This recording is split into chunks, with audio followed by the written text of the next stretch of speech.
요한복음 13장에 보면 예수님께서 제자들의 발을 씻기시면서 너희도 이렇게 서로의 발을 씻기는 게 옳으니라. 너희가 서로 이렇게 발을 씻겨주도록 하기 위해 내가 본을 보였노라 라고 말씀하셨어요. 그래서 이 본은 어떤 아주 특별한 이벤트적인 성격이 있었어요. 그런데 예수님께서 인생 전체를 걸쳐서, 그리고 공생의 전체를 걸쳐서 제자들에게 본을 보여주신 게 있어요. 그것이 바로 기도하시는 거였어요. 만약 우리에게 제자들이 있다면, 그리고 제자들을 인터뷰할 수 있다면, 예수님이 대중들 앞에 섰을 때 가장 기억에 남는 건 뭡니까? 라고 묻는다면 제자들은 이렇게 얘기할 거예요. 예수님은 가르치시고 병을 고치셨고 귀신을 쫓으셨습니다. 우리들끼리 있을 때는 함께 식탁 교제를 했고 친밀한 나눔이 있었고 어려운 말씀들을 잘 풀어주셨습니다. 그렇다면 예수님이 혼자 계셨을 때는 어떤 모습이셨습니까? 가장 가까이서 지켜보신 소감이 어떠세요? 라고 묻는다면 제자들 거의 전체가 똑같은 말을 했을 겁니다. 예수님은 혼자 계셨을 때 거의 대부분의 시간을 기도하셨습니다. 기도하셨습니다. 라고 얘기를 하셨을 것 같아요. 20세기 최고의 설교가라고 얘기하는 불붙는 설교, 논리의 설교, 예수님 중심의 복음 설교, 강해 설교의 대가라고 불리우는 마틴 로이드 존스라고 하는 목사님이 계세요. 이 목사님이 설교를 얼마나 잘하는지 몰라요. 그래서 이 목사님이 돌아가셨을 때 사모님에게 여쭤봤어요. 사모님, 목사님 어떤 분이셨어요? 근데 그 사모님이 이렇게 얘기하셨어요. 많은 분들이 잘 모르시는 것 같아요. 저희 남편이 설교만 잘하는 사람이라고 생각하는 것 같아요. 가장 가까이에서 저희 남편을 지켜본 결과 저희 남편은 기도하는 사람이었어요. 거의 많은 시간들을 집에서 주님 앞에 기도하는 데 시간을 보냈어요.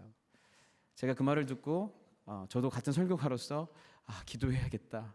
나도 기도의 사람이다라는 소리를 듣고 싶다. 여러분도 그러신가요? 여러분도 가장 가까이에서 여러분을 지켜본 어떤 가족과 사랑하는 사람들이 여러분을 추억할 때 우리 어머니는, 우리 아버지는 나름 여러 가지 힘들고 어려운 인생을 잘 거쳐 오셨지만 한마디로 얘기한다면 기도하시는 분이셨어요. 기도가 생각나요. 저희를 위해, 그리고 어려운 순간순간마다 기도하셨던 그 분이셨어요 라고 떠올려줬으면 좋겠어요. 우리 예수님께서는 어떤 식으로 기도의 본을 보이셨냐면, 예수님은 시시때때로 기도를 하셨죠. 새벽에도 기도를 하셨고 밤이 맞도록도 기도를 하셨어요. 그리고 특별한 순간 전에, 그리고 습관을 따라서 기도하셨어요. 그래서 막 작심하고 기도한 게 아니라 이제 습관을 쫓아서 기도하셨죠. 그리고 어떤 일을 시작하시기 전에 기도를 하셨어요. 그러니까 우리는 어떤 일을 시작할 때 기도보다는 중요하고 급한 일을 빨리 해결하는 것 중심으로 움직이고 시간이 남으면 기도를 할 때가 많이 있어요. 그런데 예수님께서는 활동 전에 기도를 우선시하셨어요. 활동하기 전에 일을 다 치러놓고 마음의 여유가 생겼을 때 기도한 게 아니라 어떤 활동보다도 기도가 우선돼야 된다고 생각하시면서 기도하시고 나서 활동하는 가운데도 기도하셨어요. 그래서 예수님께서 제자들을 뽑으시기 전에도 밤이 맞도록 기도하셨고 십자가를 지시기 전에도 겟세마네 동산에서 기도하셨어요.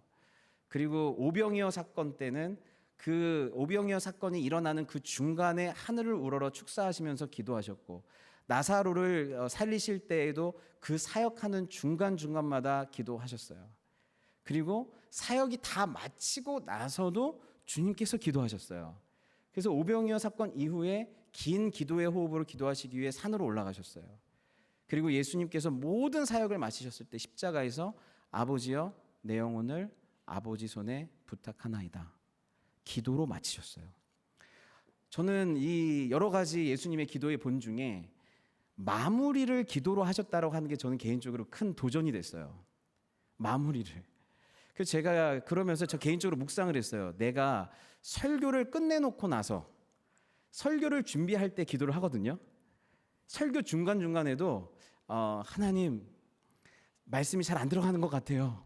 하나님 다음 말씀이 잘 생각이 안 나요. 중간중간에도 하나님을 의지하는 마음이 있어요. 근데 설교가 다 끝내놓고는 끝났다. 그리고 나서 다음 설교. 끝났다. 다음 설교. 이렇게 된 경우가 많았던 것 같아요. 설교를 다 마치고 나서 하나님 앞에 홀로 나아가서 하나님, 제가 오늘 이런 말씀을 전했는데 이 말씀이 그냥 전하고 끝나는 해치운 말씀이 아니라 말씀을 전해 버리고만 말씀이 아니라 이 말씀이 내 삶 가운데서 적용되고 이 말씀을 품고 설교자로서 먼저 살게 해주세요. 말씀을 끝내놓고 기도자로 내가 주님 앞에 나아갔는가 생각을 해보게 돼요. 저희 교회 오늘 또 대표 기도 너무 귀하게 해주셨는데 저희 교회 대표 기도를 하실 때에도 개표 기도 전에도 기도하고 기도하는 마음으로 또 기도하시고 나서 대표 기도 끝나고 나서 홀로 하나님 앞에 나와서 하나님, 제가 오늘 교회를 위해, 나라를 위해, 영혼을 위해, 공동체를 위해서 이렇게 기도했는데 이 기도가 정말 이루어지기를 원하고 제 삶 가운데도 이루어지기 원합니다 라고 기도 끝나고 나서 다시 홀로 주님 앞에 나와서 기도하는 것. 찬양 인도자가 찬양을 주님 앞에 다 같이 공동체적으로 드리고 나서 다시 주님 앞에 홀로 나아가 다시 주님 앞에 찬양을 드리면서 하나님, 이제 내가 주님 앞에 독자로 섰습니다. 내가 주님 앞에 온전히 다시 예배하길 원합니다 라고 얘기하면서 다시 마무리를 그렇게 찬양을 하는. 목장 모임 끝나고 나서 목자들이 끝났다, 이제 2주 후에 봐요. 힘들었어요, 여러분 먹이느라고. 여러분 비유 맞추느라 힘들었다, 2주 후에 봐요. 이러면 여러분 이게 사역이 너무 무거워요. 근데 목장 모임이 끝나고 나서 목자와 부목자가 하나님 앞에 다시 나가는 거예요. 하나님, 오늘 목장 모임 하면서 어떤 목원들은 너무 밝았고 어떤 목원들의 기도가 이루어졌고 어떤 목원들에게는 기도 제목이 더 생겼네요. 하나님, 그들 붙잡아 주시고 붙들어 주시고 새롭게 해주시고 제가 어떻게 도울까요? 주님께서 인도해 주세요. 이러면 어떨까요? 그러면요, 마지막을 기도로 마무리를 하게 되면요, 주님 앞에 더 깊게 나아가게 돼요. 말씀이 남게 되고 기도가 내 것이 되고 축복이 온전해져요. 그래서 주님께서는 시작 전에 기도하셨고 삶 가운데 기도하셨고 마무리를 항상 기도로 하나님 앞에 나아가셨어요. 그래서 맨 마지막이 아버지여 내 영혼을 아버지 손에 부탁하나이다로 기도로 끝나시는 거예요. 모든 인생을. 그러한 저와 여러분, 그러한 기도자가 다 됐으면 좋겠습니다. 기도의 사람이 됐으면 좋겠어요. 그런 소원이 있었으면 좋겠어요. 그러면 우리 안에 이런 질문이 생겨요. 예수님이 그토록 기도의 사람으로 사셨다면 예수님은 우리를 위해 어떻게, 무엇을 위해 기도하셨을까? 우리를 위해 기도한 내용이 뭘까? 그 내용이 구체적으로 담겨 있는 게 요한복음 17장이에요. 17장 전체가 대제사장적 기도라고 해서 우리를 향한 주님의 기도문이에요. 그래서 이 기도문을 특별히 두 가지 정도로 가장 핵심적인 기도를 두 가지를 든다면 11절과 19절인데, 나는 세상에 더 있지 아니하오나 그들은 세상에 있어 없고 나는 아버지께로 가옵나니 거룩하신 아버지여 내게 주신 아버지의 이름으로 그들을 보존하사 우리와 같이 그들도 하나가 되게 하옵소서. 또 그들을 위하여 내가 나를 거룩하게 하오니 이는 그들도 진리로 거룩함을 얻게 하려 함이니이다.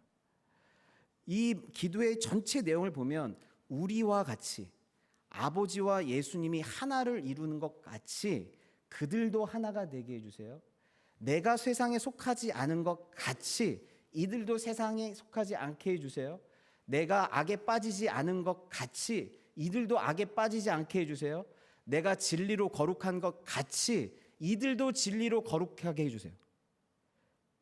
이 기도의 내용을 요약하고 엑기스를 뽑고 해서 딱 한마디로 한다고 하면 이거예요. 하나님, 이들이 나와 같게 해주세요. 나처럼 하나님과 사랑의 관계를 맺게 하시고 나처럼 서로 사랑하게 하여 주시고 나처럼 진리로 거룩하게 해주시고 세상에 빠지지 않게 해주세요.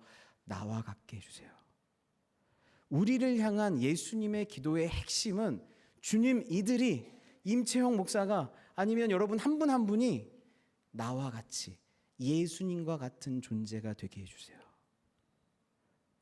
예수님과 같이. 여러분, 이게 세상에서 가장 최고의 기도 아닐까 싶어요.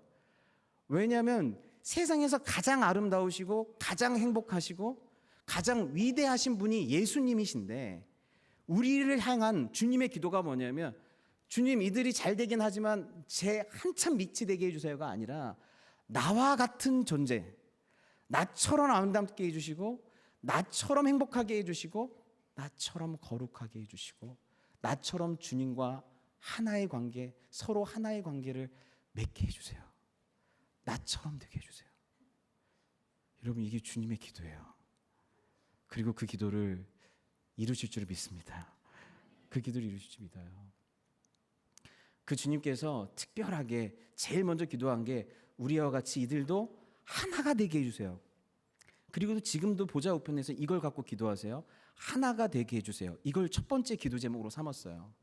그런데 여러분, 우리가 인생을 살면 알겠지만 인간과 인간이 하나가 된다는 게 굉장히 어려워요. 왜냐하면 우리 인간은요, 너무너무 달라요. 너무너무 다양하게 이기적이에요. 너무너무 다양하게 성격이 이상해요. 너무너무 다양하게 상처를 받았어요. 너무너무 다양하게 버튼들이 다 달라요. 예. 그러니까 이렇게 다르게 상처받고 이렇게 다양하게 미숙한, 이게 전체적으로 같이 성적하면 좋은데 어떤 건 성숙한데 어떤 건 되게 미숙해요. 그러다 보니까요, 우리가 하나됨을 위해서 주님이 이렇게 첫 번째로 기도하시니까 우리도 기도하죠. 하나님, 우리 가정이, 우리 공동체가 하나 되게 해주세요. 근데 이 기도를 하면서 우리 속은 이렇게 생각해요. 하나 되게 해주시기를 원합니다. 믿습니다. 진짜 믿습니다. 안 믿어, 너무 안 믿어져가지고, 예. 너무 안 믿어져가지고 믿습니다를 100번을 외쳐야 돼. 예. 하나 될 줄을 믿습니다. 막 이러는데 속으로는 되겠어? 예. 아유, 이렇게 인간들이 다른데 내가 그토록 사랑해서 결혼한 이 인간하고도 하나 되기가 30년 동안 힘든데 되겠어? 되겠어? 나도 안 죽고 이 인간도 안 죽고 서로 살아갖고 이렇게 펄펄 살아있는데 되겠어? 서로 경험 갖고 자기가 맞다고 그러는데 되겠어? 그러니까 하나 되기를 이게 성취하기도 전에요, 하나됨을 위해서 기도하는 것도 중간에 중도폭이에요, 사실은. 그냥 뭐 이렇게라도 주님 그냥 같이 있게 해주십시오, 뭐 이 정도예요. 그래서 제가 보니까 하나 되게 하기 위해서 뭐 자기 개발도 해보고 심리학도 공부해보고 공동체 훈련, 별수단 방법을 다 해도요, 인간들이 하나 되는 건 거의 불가능해요. 그럼에도 불구하고 하나 될 수 있으려면 한 가지 방법이 있어요. 그게 뭐냐면, 그건 아주 근본적이고 본질적인 건데, 여러분 아버지가 같아야 돼요. 아버지가 같아야 하나 될 수 있고 하나됨을 위한 노력을 포기하지를 않아요. 아버지가 같아야 그 아버지의 기쁨을 위해 형제와 자매들이 하나 되려고 노력하고 아버지의 뜻 안에서 자기의 뜻들을 포기하고 아버지 뜻에 맞춰가면서 하나가 돼요. 그래서 주님께서 하나됨에 대한 얘기를 할 때 아버지요, 아버지요, 아버지요 얘기를 그렇게 많이 하시는 거예요. 하나가 되려면 아빠가 같아야 돼요. 아버지가 같아야 돼요. 그때서야 비로소 이 아버지의 기쁨을 위해 형제와 자매들이, 우리가 느낌상으로는 그렇도록 애틋한 것 같지는 않지만 정체성이 한 분을 아버지로 부르기 때문에 너와 나라 형제와 자매다, 우리는 그냥 어쩔 수 없다, 평생 운명 공동체다, 하나됨을 위해서 노력하자, 이 노력을 포기하지 않게 돼요. 아버지가 같아요. 하나님을 아버지로 불러서요. 제가 이 말씀을 전하는데 원래 준비된 게 아닌데 갑자기 제 할머니가 떠오른 거예요. 그래서 제가 일부 예배 때만 얘기해 드린다고 했는데 아까워서 여러분한테도, 일부 예배 분들이 자기만 받은 줄 알았는데 죄송합니다. 2부도 아깝잖아요. 저희 할머님이 건강하게 사셨어요. 근데 갑자기 아프셨어요. 근데 그 아프시니까 본인도 느끼셨나 봐요. 얼마 안 남으신 거를. 그런데 할머님이 하신 일이 뭐냐면, 아프실 때쯤에 저희 아버님이 삼형제인데, 아버님은 또 쌍둥이시고 큰형님 계시고 삼형제신데, 아프실 때쯤에 삼형제 사이가 안 좋았어요. 서로 좀 싸우고 안 좋았어요. 근데 할머님이 아프실 때 유산 정리하고 이런 게 아니라 마지막에 각각 집을 찾아가는 거예요. 야, 큰애야, 동생 쌍둥이 애들 불쌍하지 않냐? 얘네들 키울 때 내가 얘네들 제대로 키우지도 못하고 네가 큰애로서 이해해라. 작은애야, 니네 큰형 힘들었다, 책임지고 이렇게 사느라고 가서 좀 이해해라. 너도 이해해라. 각각 집에 돌아가서 니네 제발 좀 우애해라. 내 그게 기도다. 우애해라, 기도다. 그리고 돌아가셨어요. 그때 제가 뭘 느꼈냐면, 부모님이 진짜 말하는 건 실제로는 자식들이 잘 되고 성공하는 것도 좋지만 더 진짜 바라는 건 자식들끼리 서로 사랑하는 거구나. 자식들끼리 서로 사랑하는 걸 부모가 제일 원하는 거구나. 어떤 자식이 힘들 수도 있고 어떤 사람은 잘날 수도 있지만 그것 때문에 서로 비교하고 싸우는 게 아니라 서로 우애할 때 부모가 너무 기쁘구나. 예수님께서 아버지의 기쁨을 원하셨던 분이세요. 그렇기 때문에 뭐예요? 너희들 하나님이 아버지인데 너희들이 서로 형제자매인데 주님을 기쁘시게 하는 것 첫 번째가 뭔지 아니? 내가 너희랑 화해하고 우애하려고 왔던 것처럼 너희가 서로 사랑하는 거야. 서로 하나 되는 거야. 아버지가 한 분이지 않니? 그 얘기 하시는 거예요. 제가 그 텍사스에서 목회할 때 노예 목사님들하고 서로 친했는데 저랑 나이가 비슷하고 저보다 좀 더 젊으셨던 것 같아요. 되게 젊으신 목사님이 평생을 아프셨어요. 이 목사님이 젊으신데. 그래서 계속 질병하고 싸우다가 또 하루는 또 병원에 입원하신 거예요. 심각해지셔서. 그래서 그 사모님이 문자를 저희한테 주셨어요. 목사님들 노예. 목사님 가슴 통증이 점점 심해져 오늘 새벽에 파크랜드 응급실에 왔어요. 폐가 약간 찌그러지고 물이 차서 통증이 심했다고 해요. 베일러 입원 병동에 헤파린을 맞았는데 왜 아직도 다리에 혈전이 있는지 검사한대요. 통증이 심한 데다가 또 응급실에 가야 하니 실망이 돼요. 목사님 마음이 많이 약해지셨어요. 계속 기도 부탁드립니다. 이렇게 사모님한테 문자가 왔어요. 그러니까 저희 노예 목사님들이 사모님 저희가 기도합니다. 목사님 위해서 기도합니다. 기도합니다. 정말 간절히 기도하겠습니다. 막 오는데 갑자기 어떤 목사님 한 분이 이렇게 문자를 올리신 거예요. 감사합니다. 이렇게 문자. 감사합니다. 예, 사모님이 문자를 올리셨는데 감사합니다라는 말은 사실 누가 해야 돼요? 사모님이 하시거나 가족들이 해야 되는 거잖아요. 감사합니다. 그런데 그 목사님 중에 어떤 한 분이 감사합니다 목사님들 우리 목사님 위해서 기도해 주셔서 감사합니다 그런 거예요. 그래서 저는 형제인 줄 알았어요. 근데 성이 달라요. 알고 봤더니 이 목사님이 그 아프신 목사님하고 가장 가까운 목사님이에요. 아프신 목사님을 그냥 동료 목사님이라고 생각한 게 아니라 내 동생 같은 목사라고 생각하신 분이에요. 그래서 목사님들이 내 동생 같은 내 형제 같은 목사님을 위해서 목사님들이 기도해 준다니까 감사합니다 이런 거예요. 이분은 그냥 같은 일하는 동료 목사가 아니라 내 형제라는 거예요. 감사의 깊이가 달라요. 내 형제라고 생각하니까. 여러분 그 히브리서 말씀에 보면 2장 11절에 보면 거룩하게 하신 분과 거룩하게 되는 사람들은 모두 한 분이신 아버지께 속한대요. 그러함으로 예수께서 그들을 형제 자매라고 부르시기를 부끄러워하지 않으셨대요. 예수님은 거룩하게 하시는 분이고 여러분은 거룩하게 되어야 하는데 여러분이 죄와 상처와 피투성이와 얼룩으로 막 더럽고 냄새나요. 근데 주님께서 우리를 거룩하게 하시면서 무엇이라고 부르는 걸 부끄럽지 않게 여기신 거예요? 형제 자매라고 부르는 걸 부끄럽게 여기지 않으신 거예요. 그리하여 그분은 내가 주님의 이름을 내 형제 자매들에게 선포하며 회중 가운데 주님을 찬미하겠습니다. 내가 내 주님의 이름을 내 형제 자매들에게 선포한대요. 또 나는 그를 신뢰하겠습니다 하고 말씀하시고 보십시오. 내가 여기 있습니다. 또 하나님께서 내게 주신 자녀들 누구의 자녀들이에요? 하나님 아버지의 자녀들이에요. 하나님께서 내게 주신 주님의 자녀들 내 형제 자매들 여기 있습니다. 이들은 내 형제 자매들입니다 하고 말씀하셨습니다. 이 자녀들은 피와 살을 가진 사람들이기에 그도 역시 피와 살을 가지셨습니다. 그것은 그가 죽음을 겪으시고 죽음의 세력을 쥐고 있는 자 곧 악마를 멸하시고 또 일생 동안 죽음의 공포 때문에 종노릇하는 사람들 내 형제 자매들을 해방시키기 위함이었습니다. 왜 인간의 몸, 그 귀찮은 인간의 몸을 입고 이 땅에서 피 흘려 죽으셨냐면 니네들 불쌍하다 피조물들아 이게 아니라 여러분들을 형제와 자매로 하나님을 한 분 아버지로 부르는 형제와 자매로 여겼기에 살과 피를 입고 살과 피를 주셨다는 거예요. 그러면서 사실 주님께서는 천사들을 도와주시는 것이 아니라 아브라함의 자손들을 도와주십니다. 그러므로 그는 모든 점에서 형제 자매들과 같아지셔야만 했습니다. 그것은 그가 하나님 앞에서 자비롭고 성실한 대제사장이 되심으로써 백성의 죄를 대신 갚으시기 위한 것입니다. 하나님 나라는 하나님 백성이 있는 곳인데 그 하나님 백성이 형제와 자매예요. 그러니 하나님 나라의 백성은 하나님의 가족인 것입니다. 우리 예수님께서 우리를 형제와 자매로 대해주시고 형제와 자매로서 지금도 우리를 위해서 기도하신 줄 믿습니다. 그래서 우리가 하나 될 수 있는 거예요. 한 분 아버지, 그리고 우리 제일 큰 형님, 맏아들 대신. 여러분, 이게 얼마나 은혜입니까? 원래 예수님은 독생자예요. 독생자 뜻이 뭐예요? 한 분밖에 없는 아들인 거예요. 근데 독생하신 아버지께서 우리한테 뭐예요? 큰 아들, 맏아들이 되시기 위해서 이 땅에 오신 거예요.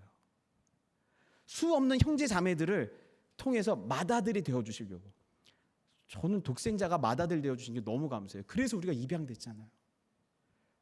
그래서 우리가 서로가 서로에게 한 형제와 자매가 된 거잖아요. 거기에 하나 될 수 있는 뿌리와 근거가 있는 줄 믿습니다. 두 번째 주님의 기도는요, 내가 아버지의 말씀을 그들에게 주었사오매 세상에 그들을 미워하였사오니 이는 내가 세상에 속하지 아니함 같이 그들도 세상에 속하지 아니함으로 인함이니이다. 뭘 주셨대요? 말씀을 주셨대요. 그들을 진리로 거룩하게 하옵소서. 아버지의 말씀은 진리니이다. 아버지께서 나를 세상에 보내신 것 같이 나도 그들을 세상에 보내었고 또 그들을 위하여 내가 나를 거룩하게 하오니 그들도 진리로 거룩함을 얻게 하려 함이니이다. 말씀으로 진리로 이들을 거룩하게 해주세요. 이게 주님의 두 번째 가장 중요한 기도예요. 우리가 말씀으로 거룩하게 되는 거. 여러분, 초대교회 보니까 이 말씀이 되게 중요한데 그들이 사도들의 가르침을 받아 서로 교제하고 떡을 떼며, 여기서 떡을 뗀다는 건 성찬을 의미해요. 초대교회에서는 밥 먹다가 우리 같이 주님 기억하면서 성찬합시다. 그래서 바로 밥 먹다가 성찬을 했어요. 떡을 떼며 오로지 기도하기를 힘썼다고 해요. 제일 먼저 한 건 뭐예요? 가르침을 받아, 말씀을 받아서 기도했고, 말씀을 받아 떡을 뗐고, 말씀을 받아 교제했어요. 왜 이런 일이 벌어질까요? 그것은 뭐냐면 하나님의 말씀 자체가 사랑이기 때문에 말씀을 사랑으로 받으면 교제하게 돼 있어요. 사랑의 말씀을 받으면 서로 그 말씀으로 교제하게 돼 있어요. 하나님의 말씀의 핵심이 주 예수 그리스도이기 때문에 하나님의 말씀을 받으면 주 예수 그리스도를 기념하고 기억하게 되어 있어요. 하나님의 말씀은 인격적인 말씀이기 때문에 나와 소통하는 말씀이기 때문에 나의 말과 주님의 말이 서로 오가요. 그리고 내 삶을 통해 이루어져야 해요. 그래서 하나님의 말씀을 받으면 기도하게 돼 있어요. 기도하게 돼 있어요. 그런데 이 중에서 가장 중요한 건 앞에 오로지가 붙은 게 뭐예요? 기도 앞에 오로지가 붙었죠. 말씀을 받는다면 반드시 기도해야 한다. 말씀은 반드시 기도로 승화되어야 한다. 말씀은 반드시 기도와 한 짝이 되어야 한다라는 말인 줄 믿습니다. 그래서 우리 예수님이 말씀이시잖아요. 그러니까 예수님이 기도이신기도 한 거예요. 말씀이신 예수님은 기도하시는 거예요. 그래서 여러분 보시면 히브리서 7장 25절에 보면 그러므로 자기를 힘입어 하나님께 나아가는 자들을 온전히 구원하실 수 있으니 이는 그가 항상 살아 계셔서 그들을 위하여 간구하심이라. 예수님이 살아 계셔서 하실 수 있는 사역이 얼마나 많으시겠어요. 근데 예수님의 모든 사역을 딱 한마디로 줄인다면 그건 항상 살아 계셔서 우리의 구원이 온전해지도록, 구원받고 구원받으며 온전히 구원받도록, 칭의받으며 성화되며 영화로워질 수 있도록 기도하시는 거예요. 여러분, 세상에 누가 어떠한 신이 기도하는 신이 있어요? 우리를 위해서 기도하는 신이 있을까요? 근데 예수님께서는 살아계셔서 지금도 여러분의 온전한 구원을 위해 기도하시는 줄 믿습니다. 이게 주님이 하신 일이에요. 로마서 8장 34절 35절은 저희가 여러분 설교 끝나고 집에 가서 꼭 외워야 될, 또 벌써 까먹은 거 아니죠? 내 집에 가서 꼭 말씀 여러분 한 번 다시 예배를 드려야 돼요. 34절 35절 보면 누가 정죄하리요? 죽으실 뿐 아니라 다시 살아나신 이는 그리스도 예수시니 그는 하나님 우편에 계신 자요 우리를 위하여 간구하시는 자시니라. 놀라운 말씀이죠. 누가 정죄하리요? 죽으실 뿐 아니라 다시 살아나신 이는 그리스도 예수시니 그는 하나님 우편에 계신 자요 우리를 위하여 간구하셨다. 죽으셨고 부활하시고 승천하셔서 지금도 성령으로 역사하시며 기도하신다. 이게 예수님이시다. 그러면서 35절에 뭐예요? 누가 우리를 그리스도의 사랑에서 끊으리요. 십자가 죽음도 사랑이고요. 부활하심도 사랑이고요. 다시 사셔서 여러분을 위해서 기도하시는 것도 사랑이라는 거예요. 여러분, 누군가를 사랑하면 내가 죽어야 돼요. 때로는 내 꿈이 죽어야 되고, 그를 위해서 때로는 내가 온전히 헌신해야 돼요. 내 인생을 바쳐야 될 때가 있어요. 또 우리가 누군가를 사랑하면 그 사랑하는 대상 때문에 죽고 싶더라도 벌떡 일어나야 돼요. 내가 사랑하는 사람을 책임지기 위해서. 여러분이 책임지는 그 분들 생각해 보세요. 그분들 없다면 여러분 오늘도 누워있고 싶고 내일도 누워있고 싶잖아요. 사실은 이제 포기하고 아유 말어 이러고 싶잖아요. 근데 사랑해야 될 사람, 책임져야 될 사람 때문에 어떻게 해요? 다시 오늘도 내일도 벌떡벌떡 눈을 뜨고 일어나는 거예요. 내가 힘내야지. 내가 부활하여 일어나야지. 내가 일어나야 얘네들이 일어나니까. 내가 일어나 살아야 얘네들이 사니까. 내가 낙심하고 있으면 얘네들도 낙심하니까. 사랑하기 때문에 일어나는 거예요. 사랑해서 죽고 사랑하기 때문에 부활하여 일어나는 거예요. 우리 인생도. 근데 사랑하기 때문에 기도하는 거예요. 보좌 우편에서 우리를 위해서 기도하시니라. 기도하지 않고 누군가를 사랑한다는 것은 위선이 될 수 있다는 거예요. 그의 잘됨과 돌보심을 위해서 기도하신다. 누가 우리를 위해서 죽으시고 부활하시고 지금도 그를 위해서 기도하는 그 사랑에서 끊으리요. 우리가 형제와 자매가 공동체 안에서 서로를 사랑하려면 십자가의 죽음과 예수 그리스도의 부활과 서로 기도가 있어야 되는 줄 믿습니다. 그 가운데서 사랑하는 거예요. 여러분, 저희가 요즘 서로 쓰리지잖아요. 서로 영광, 서로 사랑, 서로 섬김, 서로 보호. 이때 제일 중요한 원리와 원칙이 뭐예요? 주님을 서로 사랑하려면 예수께서 먼저 나를 사랑하셔야 돼요. 예수께서 먼저 사랑하신 그 사랑으로 서로 사랑하는 거예요. 먼저 섬기시는 그 섬김으로 서로 섬기는 거예요. 먼저 나를 세워주시는 그 영광으로 서로를 영화롭게 하는 거예요. 그렇다고 하면 이 기도도 어떨까요? 여러분이 먼저 서로 기도하기 전에 예수께서 여러분에게 먼저, 여러분을 위해 먼저 기도하신 줄 믿습니다. 나를 위해서 먼저 십자가의 보좌 우편에서 나를 위해서 기도하시는 그 기도로, 그 기도의 은혜로 서로 기도하는 거예요. 지금도 나를 위해서 주께서 기도하신다는 이 사실이 여러분 이게 얼마나 우리한테 기쁨이 되는지 모르겠어요. 우리가 기도할 때 너 이제 왔니? 몇 달 만이다? 몇 년 만이다? 너 기도 진짜 안 한다?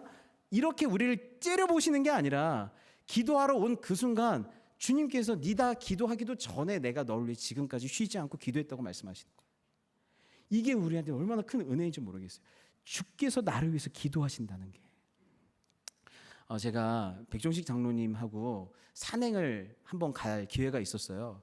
그래서 산행을 하면서 이런저런 얘기를 많이 나누다가 한 이야기를 듣고 제가 너무 감동해서 장로님, 제가 이거 설교 때 한번 써먹어도 돼요? 이렇게 물어봤어요. 근데 장로님이 허가증을 내주셨어요. 써먹어도 됩니다. 예. 여러분 제가 이렇게 항상 물어볼 테니까 우리 목사님한테 말하면 항상 설교 때 써먹더라고. 이렇게 두려워하지 마시고 제가 물어보고 써먹을 테니까. 예. 그 백종원 장로님이 미국에 와서 열심히 사시다가 한번 그런 생각이 드셨대요. 잘 사는 거 맞나? 이렇게 사는 거가 하나님 기뻐하시나? 여러분 이게 열심히 살면서도 이렇게 사는 게 제대로 사는 게 아닌 것 같다라는 느낌이 올 때가 있잖아요. 장로님이 그 느낌을 받으신 거예요. 정말 최선을 다해 사는데 이렇게 살면 안 되겠다라는 생각이 들었대요. 그래서 그럼 난 어떻게 살아야 하지? 나 어떻게 살아야 되지? 이 질문을 하고 있는데 갑자기 아버님이 떠오르셨대요. 근데 아버님이 정말 파란만장한 드라마 같은 인생을 사셨는데 그 드라마 같은 인생을 사시면서 아버님이 기도의 사람이 되신 거예요. 그래서 이 아버님이 새벽마다 자녀들을 위해서 기도를 하신 거예요. 그래서 저 아버님 생각하면 새벽에 아빠 어디서 찾으면 아빠가 중얼중얼 자녀들을 위해서 기도하는 모습이 각인이 되어 계신 거예요.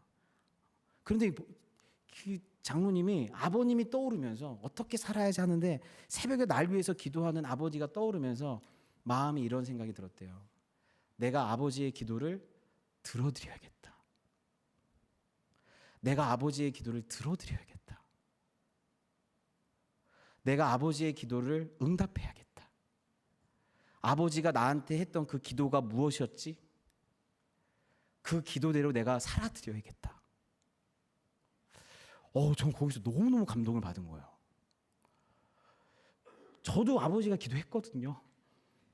근데 아버지가 한 기도를 한 번도 내가 귀 기울여 들어본 적이 없는 것 같아요. 아버지가 하나님 앞에 기도하시니, 하나님 우리 아빠 기도 많이 했으니까 나중에 저 복 주세요, 이 정도는 했지, 아버지의 기도를 열심히 듣고 아버지의 기도가 이런 거구나, 나를 향한 그 아버지의 기도에 내가 내 삶으로 응답해 드려야겠다 라는 생각을 못 해본 것 같아요. 그 기도를 들으면서 와, 나도 하나님의 기도에 응답하는 사람이 좀 되고 싶다. 성경의 말씀에서 아버지의 뜻이 담겨 있잖아요. 성경의 말씀에 서로 사랑해라, 서로 섬겨라, 복음을 전해라, 나를 사랑해라, 그 모든 말씀이 어떤 무거운 명령이 아니라 나를 향한 하나님 아버지의 기도라고 생각이 된다면, 우리 하나님 아버지가 나의 잘됨과 선함을 위해서, 나를 위해서 하시는 기도라고 생각이 된다면 내가 하나님 아버지의 기도를 들어드려야겠다. 기도에 응답해 드려야겠다. 지금도 예수께서 보좌 우편에서 나를 위해서 기도하시고 성령께서 탄식함으로 나를 위해서 기도하신다면, 나를 위해서 기도하시는 기도를 내가 한 번이라도, 예수님 저 위해서 뭐라고 기도하세요? 성령님 저 위해서 뭐라고 탄식하면서 기도하세요? 그것에 대해서 내가 귀 기울여 듣고 내가 그 기도에 응답해 드려야겠다. 그런 마음이 제 안에 생긴 거예요. 여러분, 이게 참 얼마나 놀라운 일이냐면, 우리는 주님이 기도하면 고마워, 기도해 주셔서 감사합니다, 그 기도가 이루어질지어다. 주님이 들어주시는 거지 뭐, 내가 뭘 들어줘. 근데 주님께서 먼저 기도하신대잖아요. 우리를 위해서 먼저 기도하신대잖아요. 그렇다고 하면 뭐예요? 우리가 먼저 듣는 거예요. 그리고 그 기도에 응답하고 싶은 거예요. 주님이 하나 되기 위해서 기도하신다면, 거룩함을 위해서 기도하신다면, 사랑의 존재가 되기 위해서 기도하신다면, 참 되면 좋겠네요, 이렇게 끝나는 게 아니에요. 그 기도를 들으면 그 기도에 응답하고 싶어져요. 주님, 제가 어떻게 할까요? 제가 어떻게 순종할까요? 어떻게 춤을 출까요? 어떻게 내 삶을 드릴까요? 여러분, 이 기독교가 이게 얼마나 놀라운 종교입니까? 하나님만 멀리서 기도를 듣고 응답해 주시는 분이 아니라, 하나님이 기도하시고 예수께서 기도하시고 성령께서 기도하시는데, 얘들아 그 기도를 듣고 너희들도 응답해 줄래? 먼저 응답해 줄래? 그래서 마더 테레사한테 어떻게 기도해서 물어봤어요. 주님을 듣습니다 그래요. 주님은 뭐라고 기도하세요? 주님도 저를 듣습니다. 서로의 기도를 듣고 그 기도에 응답하는 것, 그 기도의 자리로 저와 여러분들을 부르신 줄을 믿습니다. 네. 그래서 여러분, 주님이 먼저 기도하고 계세요. 낙심하지 마세요. 그리고 주님이 기도하시는 기도를 들으시고 여러분 응답하세요. 그리고 주님께서 하나됨과 거룩함을 위해서 너희도 좀 기도해다오. 또 우리의 기도를 좀 들으시고 주님이 응답하세요. 그래서 기도는 쌍방소통이고 쌍방의 응답이고 쌍방의 대화이고 호흡인 줄을 믿습니다. 같이 기도하겠습니다.